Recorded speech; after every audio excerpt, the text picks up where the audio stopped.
3 جگہوں پر خرچ کرنا افضل ہے۔ حدیث پاک میں 3 جگہ پر اپنا مال خرچ کرنے کی فضیلت بیان کی گئی ہے۔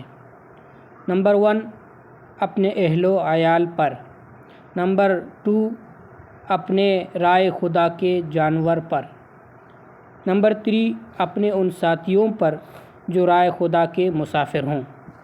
یقیناً یہ تینوں جگہیں ایسی ہیں کہ جہاں حلال مال خرچ کرنے سے دین و دنیا کی بھلائیاں نصیب ہوتی ہیں۔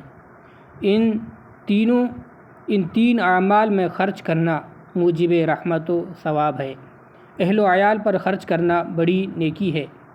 ہمارے پاس اللہ عز و جل کی طرف سے امانت ہیں اور امانت کی دیکھ بھال کرنا اور اسے ضائع ہونے سے بچانا ضروری ہے۔